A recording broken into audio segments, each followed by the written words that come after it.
ठरलं तर मग आजच्या भागामध्ये आज आपण बघूया, सायलीने प्रियाला जेलमध्ये पाठवल्याच्या नंतर अश्विन आणि पूर्णाजीच्या डोक्यावरती परिणाम झालेला असतो। इकडे अश्विन मात्र पूर्णपणे तुटून गेलेला असतो, तर इकडे पूर्णाजी मात्र निशब्द झालेली असते। दोघेही काहीच बोलत नसतात। तर इकडे अश्विन प्रियाच्या सर्व आठवणी रूममध्ये घेऊन बसलेला असतो। तो खूप तुटून गेलेला असतो। तो प्रियाचे फोटो पाहत असतो, त्याचबरोबर त्यांनी प्रियाला दिलेले गिफ्ट, तिचे ड्रेस, या सर्व गोष्टी पाहून त्याला खूप रडू येत असते। प्रियाने असं माझ्यासोबत का केलं असेल? मी तिच्यासोबत इतका प्रेमाने वागलो, माझ्या नशिबात प्रेमच नाही का? या सर्व गोष्टींचा अश्विन विचार करत असतो। त्याच वेळेला अस्मिता बाहेरून अश्विनच्या दार वाजवत असते आणि अश्विन दार उघड, आतमध्ये काय करत आहे?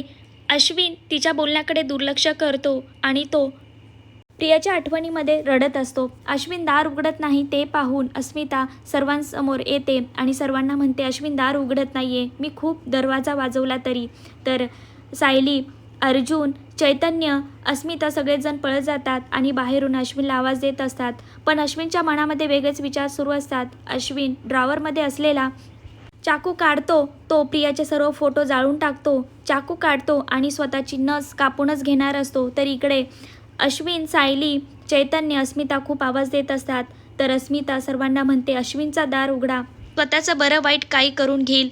अश्विनला खूप आवाज देऊन सुद्धा अश्विन दरवाजा उघडत नसल्यामुळे सर्वजणच खूप घाबरतात आणि नाईलाजास्तव त्याचा दरवाजा लाथाबुक्क्याचा मार देऊन त्याचा दार उघडतात। तर इकडे अश्विन स्वतःची नस कापूनच घेणार असतो, पण दार उघडल्यामुळे तो बचावतो। सर्वजण त्याचे हात धरतात। अश्विन खूप रडत असतो। तर अर्जुन अश्विनला म्हणतो, मूर्ख आहेस का? नालायक मुलीमुळे तू स्वतःचा जीव घालवत आहेस। चांगलं झालं नशिबामधून गेली असा विचार कर। अरे पूर्ण आजीकडे तरी बघ। तर सायली सुद्धा खूप समजून सांगण्याचा प्रयत्न करत असते, पण अश्विन मात्र पिसटल्या कुत्र्यासारखा तिच्या आठवणीमध्ये खूप रडत असतो आणि त्याला काय करावे काय नाही असं काही सुचत नसते। तर अश्विन सर्वांना म्हणतो, खूप झाले, आता मला ह्या घरामध्ये एक क्षण पण राहण्याची इच्छा नाहीये, असं म्हणून तो घराबाहेर जातच असतो। सर्वजण पळत येतात आणि अश्विनची ती अवस्था पाहून सर्वांनाच खूप मोठा धक्का बसतो।